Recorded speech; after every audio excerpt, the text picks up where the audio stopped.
What's up, everybody? Welcome to BAYERN RIDDR. I am your host, Ritter, and let's hang out.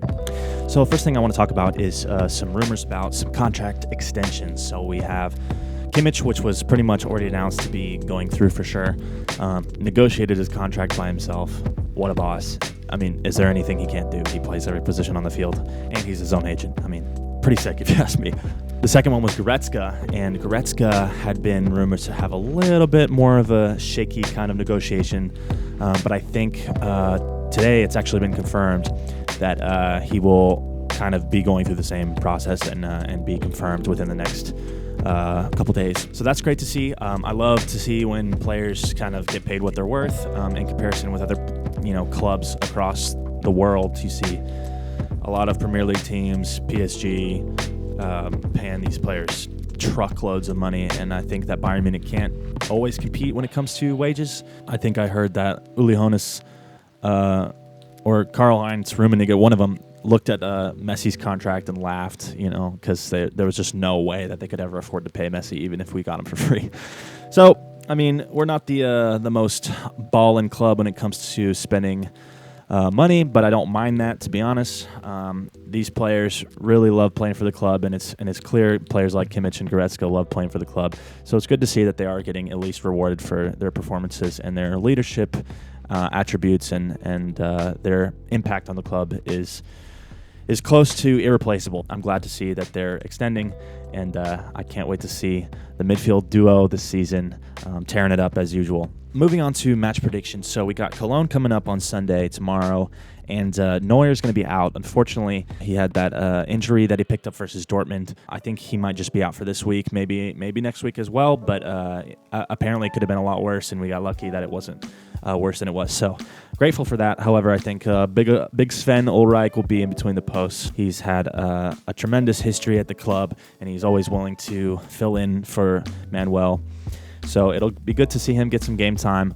I think we'll be missing Neuer's presence back there, but I think Sven Ulreich is a fully capable backup when called upon. Moving up through the defense, I think Davies is going to start again, obviously offering crazy firepower starting from the back on overlapping. I think Sula and Upamecano will start again together with that center back pairing that we've seen kind of begin to blossom. I think they played really, really well versus Dortmund, so I'm hoping that they can continue on that trajectory.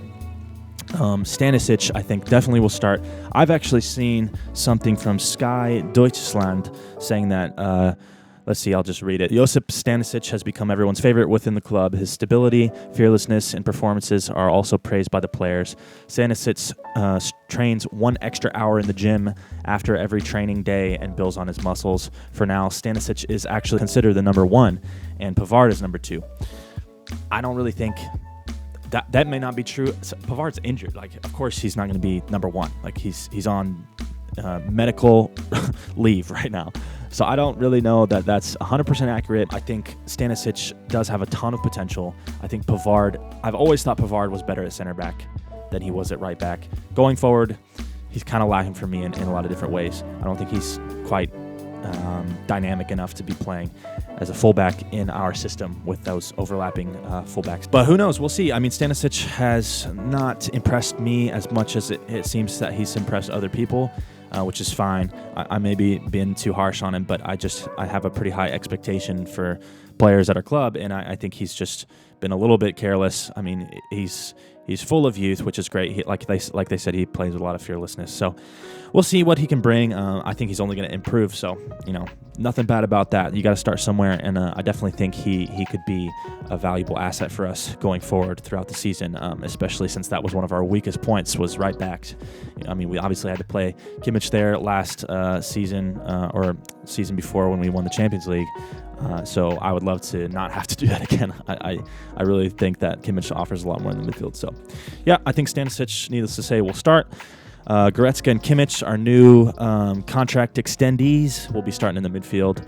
Coleman, I think, is still injured from the other day. He was limping off the field, and I think he'll still be taking a little rest. I don't think he'll be starting this game, at least. Maybe he'll come on in the later minutes of the game. Personally, I haven't heard anything about his injury, but I don't think it's very serious. So I think Gnabry and Sané will start in the wings. I think Muller will start in between them. And obviously, Lewandowski up front. He's already scoring goals left and right. Let's see how many goals he can get versus Cologne. Score prediction, I think we'll win pretty comfortably, man. If we play like we did versus Dortmund, I think we'll win pretty comfortably. So I'm going to say 3-1. Maybe not as scared as the Dortmund game. I think we'll be comfortably ahead, controlling the game. But who knows, man? A lot of these Bundesliga teams, man, especially the smaller ones, almost play more difficult games for us. I think they kind of a lot of the times rise to the occasion. A lot of people that don't watch the Bundesliga say Farmers League this, Farmers League that. I watch every Bayern Munich game, and I can tell you that these small teams, quote unquote, man, they bring a big challenge for us sometimes. They play with a lot of passion, a lot of hustle. They play with 11 men behind the ball, and they break with 11 men forward, and it is really tough to play against. That counter-attacking fearlessness that some of these smaller teams play with in the Bundesliga, it can be very tough games, especially if they get ahead early in the game and they just sit back with 11 players behind the ball, and we spend the rest of the game trying to pick them apart and find a gap in the defense. It can be really difficult. So we'll see what happens, but I think with the momentum we have from the Dortmund game, Nagelsmann will come out strong. And yeah, guys, if you like what you saw today, definitely subscribe, like and subscribe, hang out with us. I really want to build the community around Bayern Munich. I love the club so much, and I know that plenty of you guys do too. So if you're watching this and you want to hang out with us, definitely subscribe. Stay tuned for the next one. I'm going to be hopefully doing some live stream watch-alongs, some live stream pro clubs with you guys, career mode streams, Bayern Munich career modes, it should be really fun, and I'm going to learn a lot as I go about how to do different graphical things, how to interact with people on the chat. Thanks for watching, and I'll see you next time. Have a good one.